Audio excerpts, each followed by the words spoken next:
Hey, what's up, guys? Tugi here, back again with another episode of my Seattle Sea franchise mode series right here on NHL 18. I'm going to say the same thing that I said at the top of the Ottawa episode that I just recorded. As far as the inconsistent schedule of uploads as of late, check out my Twitter. It explains it all there. Link, of course, is in the description, as is the link to my Twitch. Check that out if you have not already done so.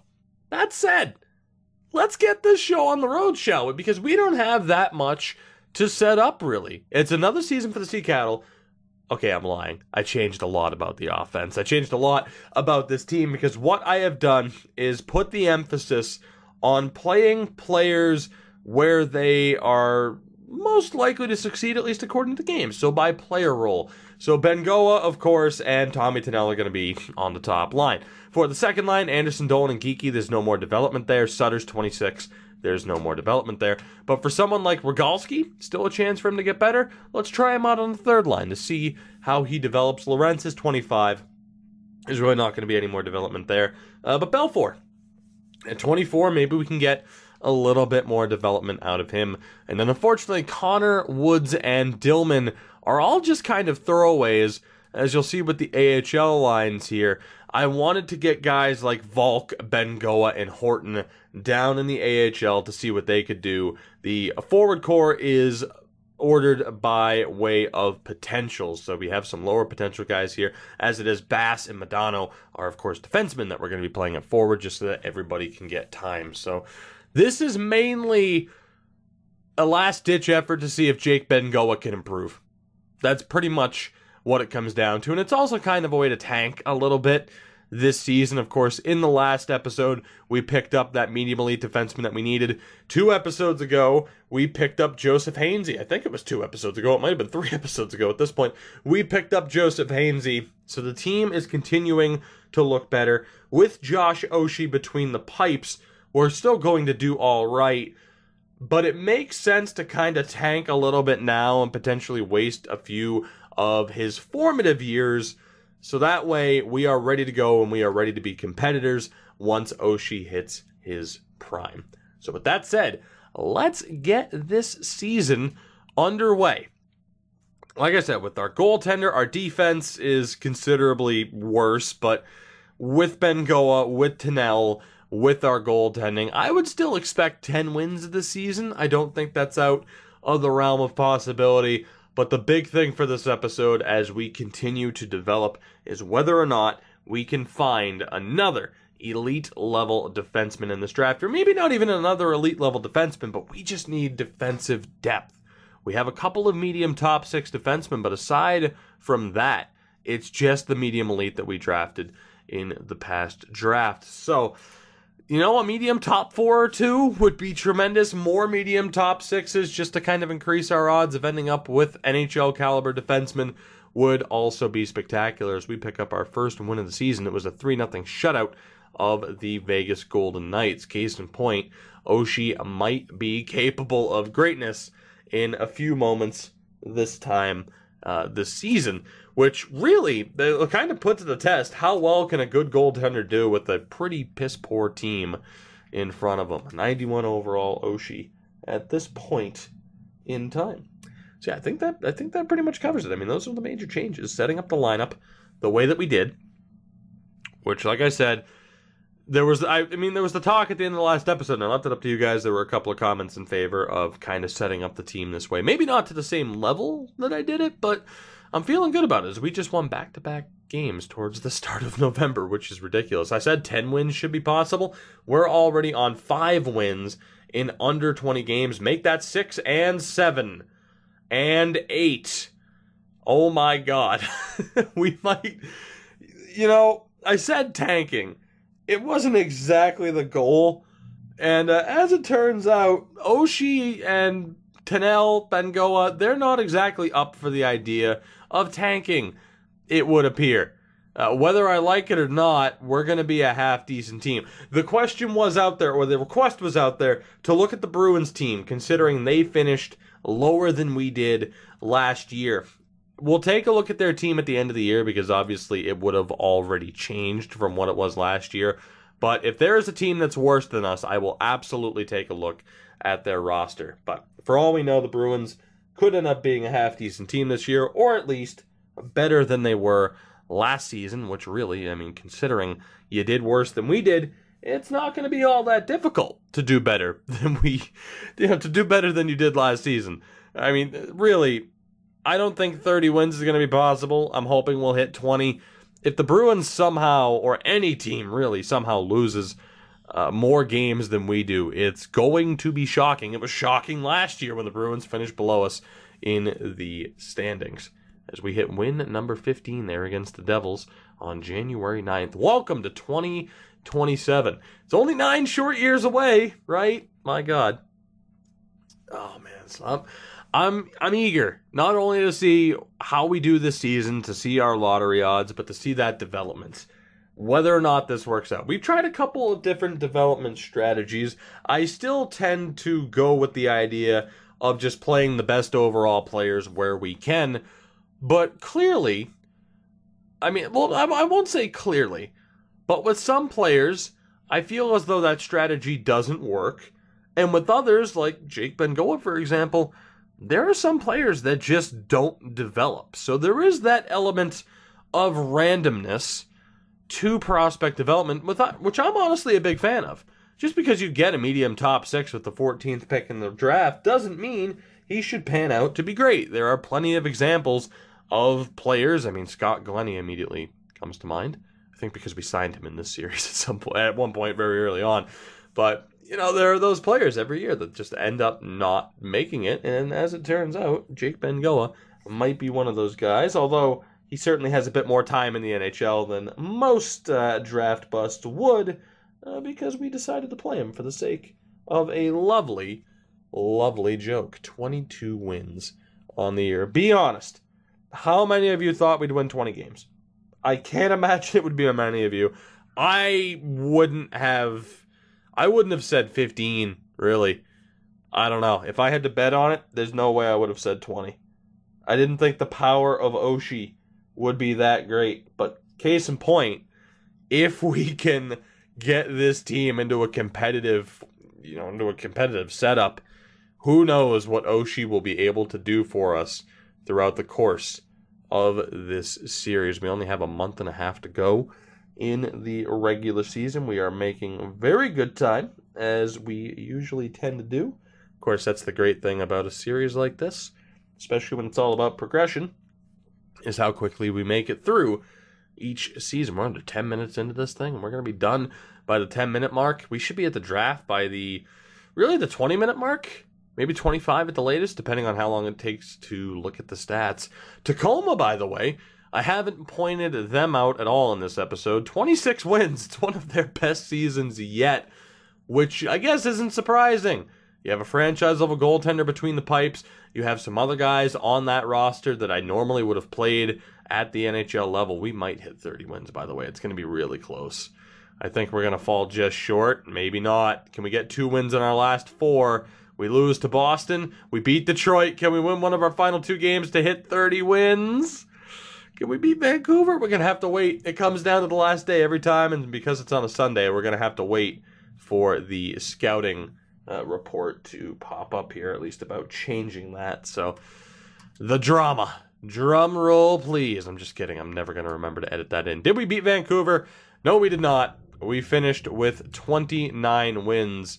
Unfortunately, I accidentally just simmed beyond that end date, so some of the stats, particularly for the rookies, might be screwed up.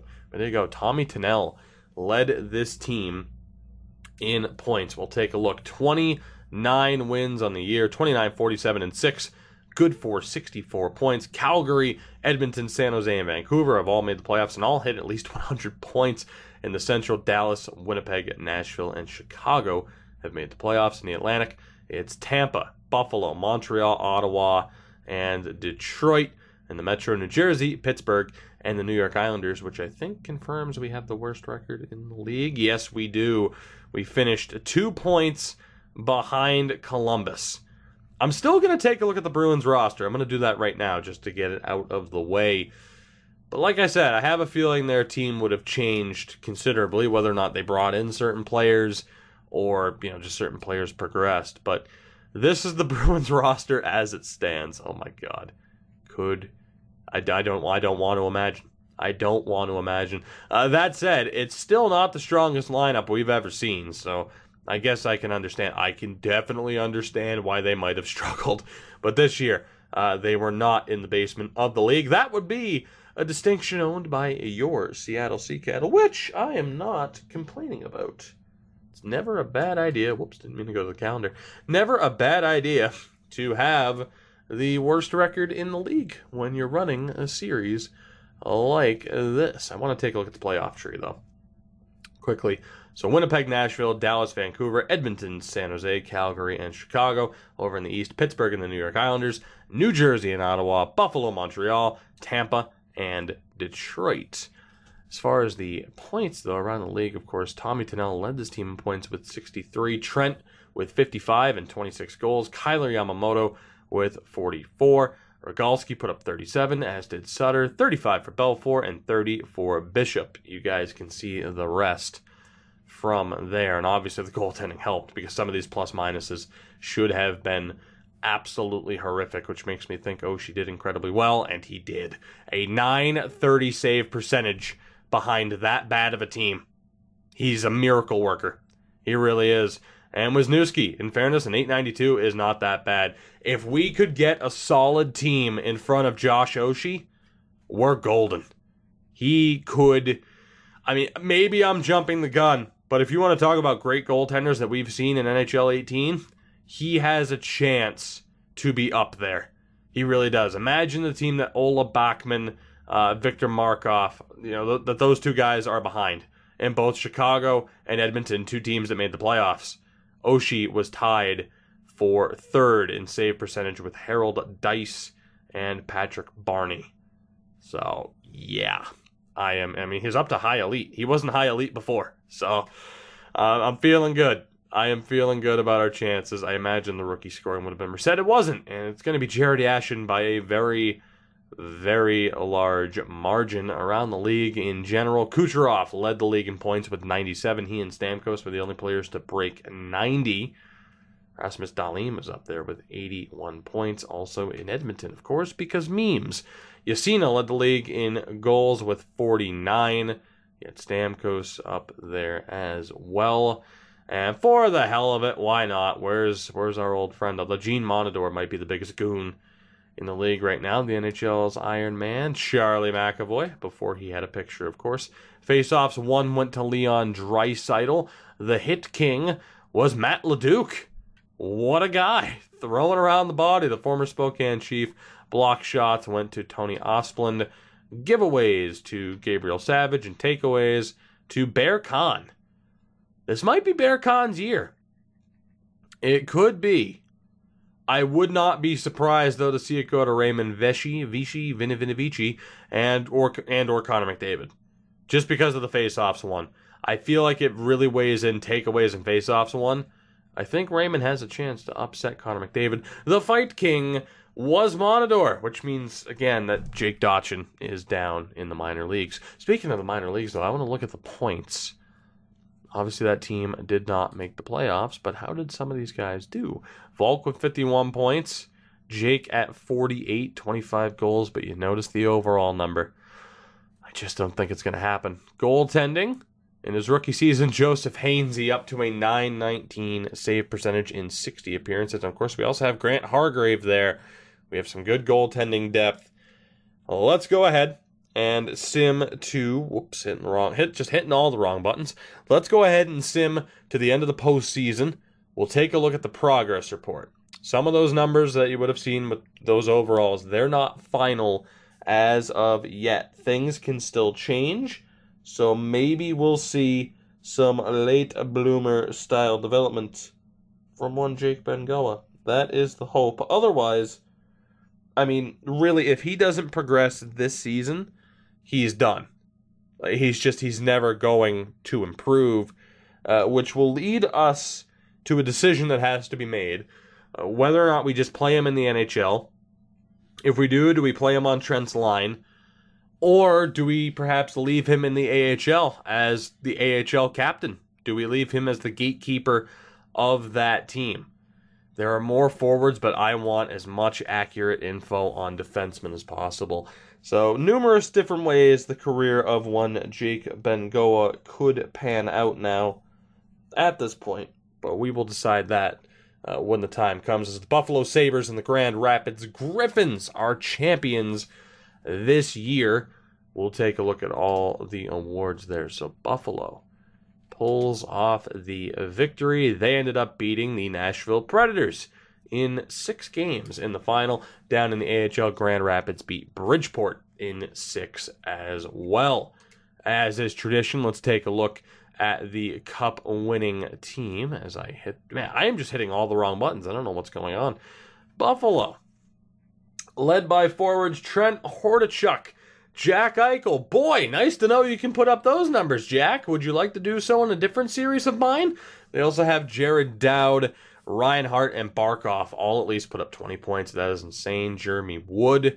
And they have Richie Dylan Aguilas, Yves Denis, Zemgus Girgensons, Benjamin Bodie, and Hudson Fasching. Boy, some great names on that team. Defensively, Justin Falk, Risto, Noah Campbell, Travis Sanheim, Jeff Ness, and Griffin Reinhart, Stanley Cup champion. The goaltender was Colton Cuff. What a name. Colton Cuff, 83 overall, medium starter at 26 years old, but with a .929 save percentage. There you go. Your Buffalo Sabres, the 2026-2027 Stanley Cup champions. And actually, by the way, the Battle of Alberta for the President's Trophy, huh? Player awards, the Art Ross goes to Kucherov. He also wins the Hart. Rasmus Dahlin wins his second Norris in 3 years. Kucherov wins the Lady Byng. The Calder went to Yashin as expected. Cuff wins the Conn Smythe. Backman wins the Vezina for the 2nd straight year. Barney won the Jennings. Savage the Masterton, and the Selke, shocker, goes to Connor McDavid, even though he had less face-off wins and takeaways than the other guy, Vichy. So figure that one out and how that's calculated. Kucherov wins the Ted Lindsay, and Yasina wins the Rocket Richard. And down in the AHL for the hell of it, do we have any familiar names? Frederick Anderson was goalie of the year. And that guy, sponsored by McDonald's, was the MVP of the playoffs. Also, Castonguay on San Diego. Pretty sure I've seen that before. Last thing to check before we get into the draft are the progress reports. We'll worry about whether or not we have been screwed by the lottery system yet again in a moment. So Oshie playing like is a 90, but playing like a 92. Again, we'll primarily focus on the greens. So Joseph Hainsey, 3-point improvement up to a 78. Falk makes a 1-point improvement up to a 77. 1 point as well for Eric Clough. 1 point for Jerry Riddle. So nothing too crazy from a lot of these guys that played in the AHL, which is very unfortunate. You have Scott Connor going up by a point. We'll have to shift over to the AHL. Oh, baby! Evan O'Donnell played in junior this season from a 65 to a 77. Say hello to a potential Rookie of the Year candidate next year. Oh my God, Evan O'Donnell. I cannot wait for you to be on this team. I was tempted to play him at the NHL level. Glad I didn't. Evan O'Donnell, you beast. Brent Bitts went up by 3. 2-point improvement for Dwayne Moses. Lucas Reza, in fairness, 7-point improvement for him. He's up to a 70 now at 20 years old. We have Ron Woods. He improved by 1 point playing on the 4th line this year. Any other improvement? Johnny Van Allen up by 3 to a 67. Calvin Hamhuis up by 6. He's now a 65. 2 points for Braithwaite. 2 points for Gibbons. The 1 point for Modano. 3 for Gardner. 4 for Jonas McDonald. And 2 points for Halishchuk. We're not done. Gavin Sakic, who will never play on this team, is up to a 59. And Ludeman is a 56. So we witnessed some decent improvement here or there. A little bit of disappointing for some players like Jake Bengoa, but some massive improvements from the likes of Reza and O'Donnell. So, as is tradition with this team, some positives, some negatives. But now we get to look forward to again adding to the future of this team. First thing, though, is to find out where are we going to be selecting. Have we acquired a number 1 overall pick, or will we fall to 4? We will not fall to 4, but we will fall to 3rd in the order. Carolina and the Rangers move up in this draft. We will have the 3rd overall pick. We'll take a look at retired players, which includes Ennis and Cowan. You're welcome, boys, for the retirement package. Of course, we have no idea who's going to be available in this draft. Darling, Condon, Arundel, Kincaid, among others, retire. Defenseman, we lose Eric Carlson, finished just shy of 1,000 points. Roman Josi, Hedman, Torrey Krug, among others. Forward-wise, John Tavares retires with a very respectable point total. Claude Giroux, Anze Kopitar, Voracek, and Pacioretty all finished with over 1,000 career points. So we have the 3rd overall pick in this draft. Looking back on this episode so far, again, some good developments. We finished last. We end up with the 3rd pick, though, yet again losing a lottery. The question is, who is available to us in this draft, and will there be someone that's not a completely off-the-board pick with that 3rd selection? So let's take a look. LeClaire of Portland, not eligible. Norm Brigley, there's no way he falls to 3. So there you go. The draft lottery has absolutely cost us. For those, that are hopping on board with this series, maybe now, again, Seattle, Spokane, Tri-City, and Everett are the 4 teams. And there's no way that Norm Brigley falls to that 3rd pick. That is a devastating loss, because what an addition he could have been to the team. He is the only player in the top 5 that was eligible. There's no way he is still there at 3. So we need to hope that one of these guys in the top 10 are available. And Noah Giordano is the backup plan. Jarvis is of the Vancouver Giants. However, Malay, Kootenay. Damn it. So we have 2 players available to us in the top 10. It's going to be Brigley. That would be the ideal target. He's not going to be there. From there, though, it is still worth looking. If we're going to have to rely on Giordano, it's worth looking for a defenseman. Unfortunately, Wes Dominguez is not available. I need to get a full look at whoever's available for us here in this first round. If there is a defenseman, Manny Jonas is also there. If there is a defenseman, we may just have to take him. But that's not looking too good. Scott of Kamloops, Seal, Doan of Spokane. So we have quite a few forward options, but defensively, it's not looking that good. Yeah, so there's nobody there. So we pretty much know who we're going to take. We know who's going to be selected here. There you go. First overall, Brigley goes to the New York Rangers. Thank you for stealing my elite power forward. I appreciate it. LeClaire goes 2nd to Carolina, which means it's fairly obvious. I mean, Jonas, I can't imagine he's actually medium elite, He's probably medium top 6. You look at Noah Giordano, probably going to be a low 60, might sneak in, or probably going to be a high 60, might sneak in at a 70 overall, the 18-year-old playmaker. You do have Manny Jonas as well. To be honest, overall-wise, is probably going to be similar to Giordano. So he might be worth selecting for the odd chance that he's medium elite. There's also Andy Doan. So, yeah, the decision's straightforward. I'm going to go for Jonas. Why not? There's that extra chance for success there over Giordano. It's not like Giordano's a higher, Giordano might be actually, Giordano would be a higher overall. Damn. I suppose with Giordano, there is the outside chance of it being high top 6, but I doubt it. What are the odds that he's medium elite? What are the odds? Probably pretty slim. He's medium top 6.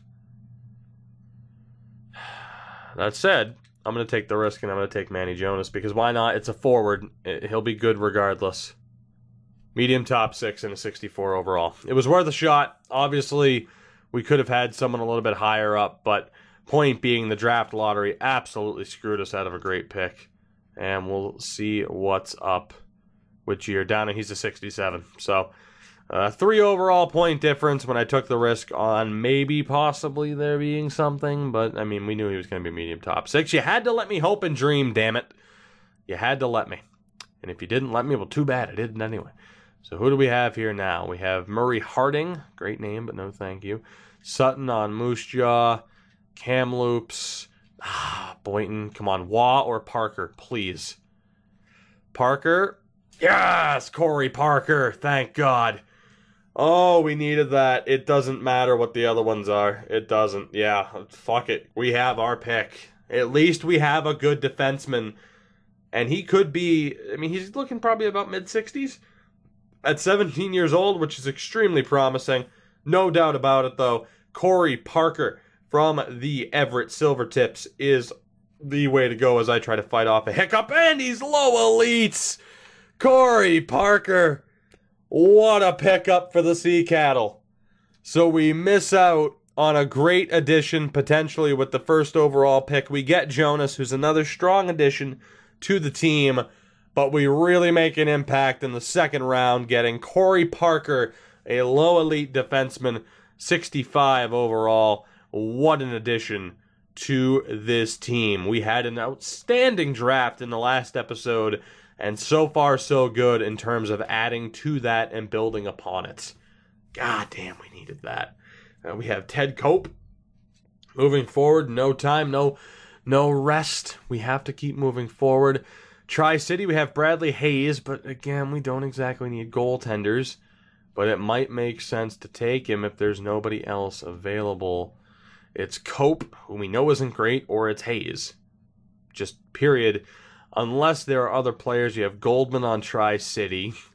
Let me see who else we have here that's at least projected. Barry, also not looking to be that good from Everett. And it's at this point where it's like, okay, do I just take the half-decent player that I know isn't that good? Chelios also of Everett. Do I take the player that's half-decent, or do I just specifically go for defenseman and can, risk swinging and missing? That is the question. We have Lawson, also Hamill. Oh, my God. Even if he's a low top 4, which he probably is, what an addition he would be. Unfortunately, that's it. So in terms of drafted players, players that are projected to be drafted, there's only 5 left. 2 of them are projected for the 3rd round, that being Cope, and we also have Hayes. So 3 bottom 6 forwards and 2 goaltenders. I say we take the risk with defense. It makes sense. Or potentially other forwards that are projected to be undrafted, if we can find any available to us. I'm going to have to call a timeout here, though, just to bide more time. Let's see what we can do. Who can we find that is eligible and that might be half-decent? At the very least, we have done some damage early on. But the first thing we're looking for here is undrafted. I mean, you have Pitts, not eligible anyway. Oh, and again, these exacts, just not great. But we have the mediums that might work out. Grant, we have Molly. No one Forster selected by us so far in this series, by the way, which is kind of surprising. Eakin, Doug Eakin of the Tri-City Americans. I can't mark him down right now, but he could be the one forward worth taking. And I'm pretty sure the rest, the rest are defensemen or complete unknowns. All right, so Eakin is going to be my next pick here. And then we'll focus on defensemen. Let's do it that way. Although, there are these 2, but they're projected to be drafted, though. So they we would have already known that they're not eligible. So, Doug Eakin. Every team needs a good Doug. We didn't get a power forward with the first pick, but we're getting a power forward here in the 3rd round. And he's not great. So, worth the risk selecting him over one of the medium bottom 6 exacts. Didn't work out for us. Let's try to find us a defenseman or 7, please. We need somebody here.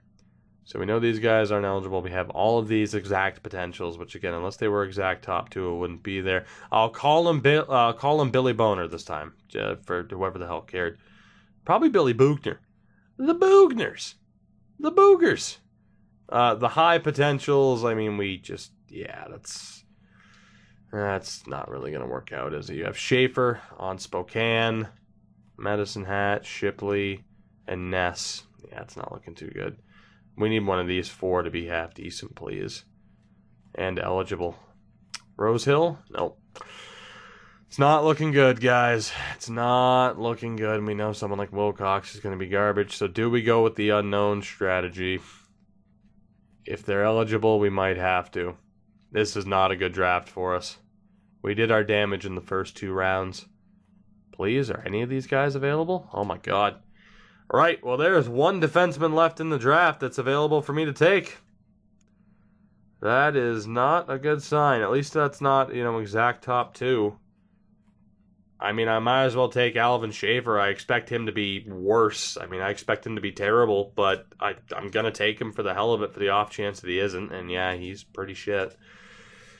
Oh, boy. Do I take the AHL potential guys for the sake of,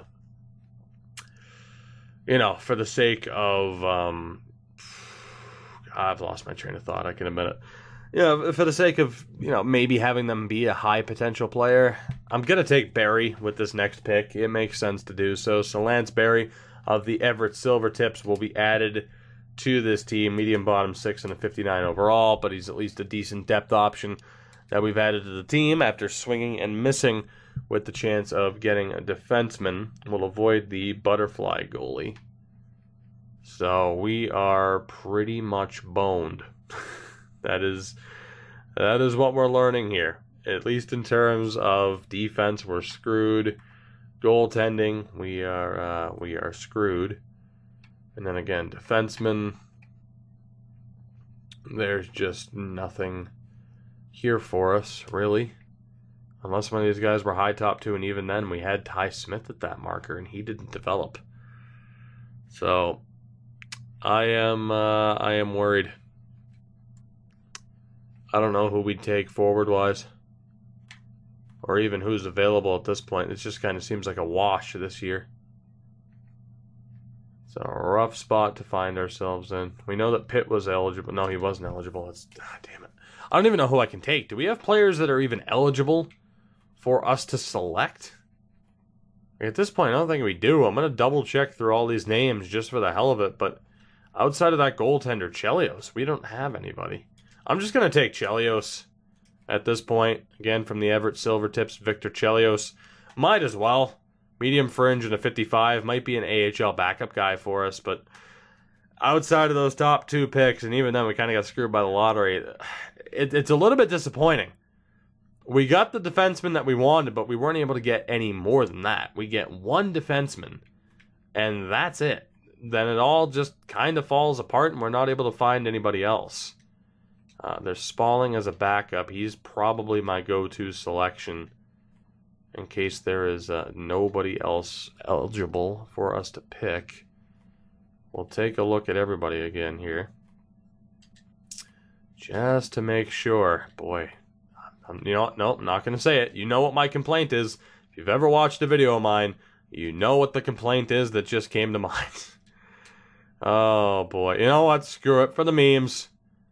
Billy Bugner, Billy Bonner, Billy Boner. Call him what you want. Billy's the pick because his name is Billy Bugner. Yeah, why not? Let's go with that. So overall, a very disappointing draft for us, losing the lottery, but Parker is the gem of that draft. We at least add another half-decent defenseman. Unfortunately, that's all that we add. I mean that's a lie. You know, we added some decent players, but still, it's kind of a rough situation that we find ourselves in, at least in terms of defense. And we'll have to think too next season. You know, how do we set up the team? Fraser dropped the AHL starter.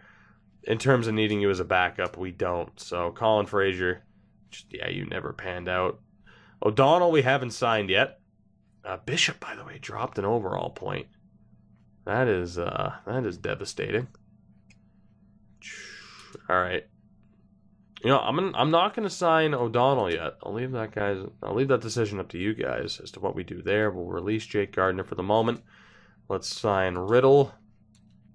Ty Smith, at least for the sake of keeping you with the AHL club, we'll sign you. We haven't signed Reza yet either. Garvin can come back. Leduc, we'll bring you back just in case. Adamski, actually, I don't even know.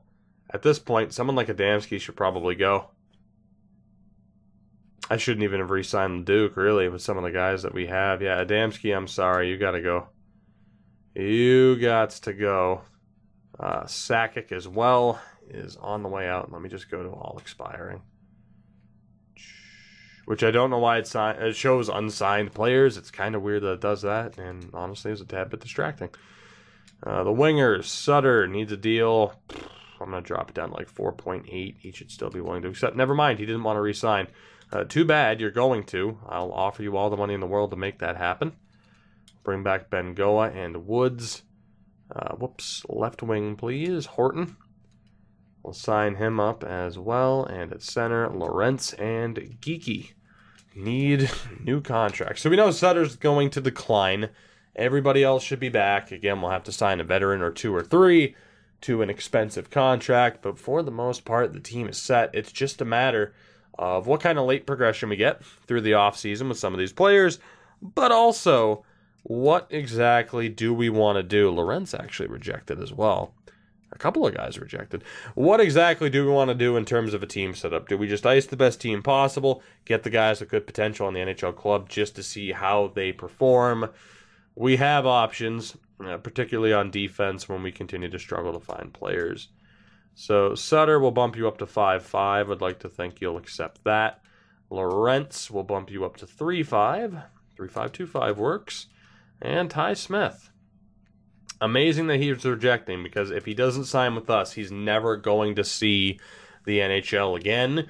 He might not even see the AHL, really, when you think about it, unless a team signs him to an AHL deal, but I don't see that happening. And I mean the AHL club signs him. I don't think anyone would sign him and just send him down to their AHL club. Lorentz, Sutter, both being a little bit frustrating here. I could just go out and hand them the 1-year super deals. I'm not going to do that just yet. But we'll go 3 years at, say, $6 million. It's a little bit much, but at the rate that we are progressing, we're not exactly in danger of having cap issues anytime soon. I kind of played it safe, thinking, hey, you never know, maybe we'll get lucky. Based on the track record, we're looking at 1 to 2 decent defensemen per season. Forward-wise, it's looking like, are you fucking serious?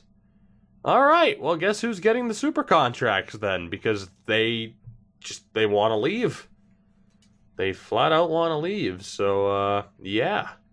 Super contracts for the two of you. I had, what, $50 million in space? So you're both looking at some big-time money to stay. That is for sure. Lorentz and Sutter playing hardball. But I will do what I have to do to keep them both. So this is the first instance of players not necessarily staging a mutiny, but wanting to leave, despite me offering them a little bit more money than what they were asking for. So perhaps a sign of things to come. At least we have everybody signed. Let's go to free agency. We're still going to need to sign one more veteran just to take up that little bit of extra cap space. That gives us the maneuverability to call up and send down whomever we please. Wow, there's some big free agents there. God damn, but we're looking for a veteran who can take up about $20 million and isn't that good. Jake Gardner, you already got one of those deals. Wilson, Mark Alt, Bourneval, Connolly, Pysyk, Hargrove? Hargrove's not a bad shout. Kyle Bond, Mayfield, Austin Zarnik, Freddie Clayson, Frederick Goodrow, Cramarosa, David Musial, Shane Prince, Scarbosa. It has to be Austin Zarnik. Has to be. Bruins, great. Austin Zarnik. We'll give you about, I just want a little bit more space between that bar. There we go. That works. So we'll give Zarnik the ridiculous deal. Let's go ahead and sim forward to the preseason, and we'll take a look at that player progression and what our best option is. Not to mention I've left quite a few guys as unsigned players just so that we have the option. I mean, we've seen players progress quite well as unsigned guys, and you have to wonder, we talked about it early in this episode, we've talked about it a lot, the different ways in which players can develop. We didn't have a choice. I believe Ben Goal was signed by Minnesota before we acquired him, but you do have to wonder what guys might have progressed a little bit better had we just left them as unsigned for the first few years of their deal and let them play in junior. Then again, I think most of them we let them play in junior, some of them not. I don't know. It's tough to remember. We've already had quite a few prospects on this team. We've gone about trying a couple of different strategies, which, it makes sense. As we talked about in this episode as well, some players develop under different circumstances, and it seems to be random. But overall, I'd say it's a success, kind of. We did waste another year of Oshie and Bengoa. Tennell's getting older. I'm worried about our time frame. How quickly, because obviously for this series to be successful, we need to start being successful in Tennell and Bengoa's window. Once they're in their prime and once they start to become veterans, that's the time. That's winning time for us. Goaltending. Oh my God. Well, that's set. Oshie and Hainsey. No doubt about it with Hargrave and Wisniewski in the AHL. Perfect. Absolutely perfect. Defensively, yet again, it comes down to how we want to shape things up, but for the most part, that works. But that shows how dire of a defensive situation it is. And then forward-wise, we'll send down Zarnik. And, oh my God, Bengoa's a 74. We've seen some regression amongst some of our players. It's no longer funny. The meme of the Bengoa Bros is no longer funny, as Jake Bengoa has crashed and burned unlike any other player I think I've ever seen. And I shouldn't do this, but I want to take a look. Who knows who Minnesota ended up selecting with that pick? But we know they ended up with a low elite forward. It wasn't LaPierre. I do wonder if he changed. Was it Meach? It was Meach. Guys, we went for the meme, and it crashed and burned. It did. Nolan Meach has turned into a really strong player that we certainly could have used. And again, there's no way of telling who else they may have selected. So I think we drafted Meach and immediately traded him. So let's see. Second round of the 2023 draft is what we would be looking for. Can we make a guess as to who they may have selected? It could have been Pascal Brisebois, who wouldn't have been eligible to us, but still would have been or could have been selected by them. I think it was a second round pick. Maybe it was, maybe it wasn't. But point being, we lost that trade. We gained a meme, but we lost that trade. As devastating as it is to say. So we still have to figure out whether or not we just want to go best overall with these prospects. But also, let's take a look at some of the unsigned players at this point. We still have a couple of contract spots. So goaltenders, it's Chelios. No problem leaving him unsigned. Defensively, we have to bring in O'Donnell. He's NHL ready. So that's not even a question. It's not even a question. Although maybe it is. Do you think he'll develop better in junior or playing in the NHL? We have to have that conversation now, thanks to one Jake Bengoa. We at least learned a lesson from him. You have Reza, 20 years old. He will be signed, and you know what? I'm going to sign. Well, actually, we could leave him unsigned for this season too. But O'Donnell, Reza, and Parker. I mean, Ludevin's a bust. The other two, who cares? But we at least have those three solid. I mean, those are our three best prospects outside of Bishop. Jonas is 18, 64 overall. Eakin and Barry, who really cares? And then at center, there's nobody. That is either a train, which I don't live near tracks, so that'd be concerning, or it's the loudest, or a tank just rolled up my street. One or the other, because that didn't sound like a truck. Hopefully that picked up on the microphone, otherwise you think I'm insane. The point being, though, we have decisions to make. I'm going to leave that up to you guys, so I'm looking forward to your feedback as far as how we should set up the team for the 2027-2028 season, because for now, we're done. It's over with. Another season is in the books. Progression, regression in the case of Bengoa and Bishop, draft picks. That's what we do here. So what do you guys think lineup-wise? I don't really know how to end this episode. Aside from thanking you for watching, you know what you can do. to support the video, I'll hit you with the normal outro. Leave a like, subscribe, and click that notification bell. Ring it, as some people say. Do your best Hunchback of Notre Dame impression. Links are in the description to my Twitter and Twitch. Give me a follow on both of those platforms if you haven't already. And until next time, yeah, I don't really have a special outro for this. It's kind of more of the same, which isn't really a bad thing in the case of this series. Just a matter of deciding how to move forward. So thank you for watching. I love you all. Didn't mean to hit that button either, but I've been doing that all goddamn episode, so what's different? I'll see you in the next one. Goodbye.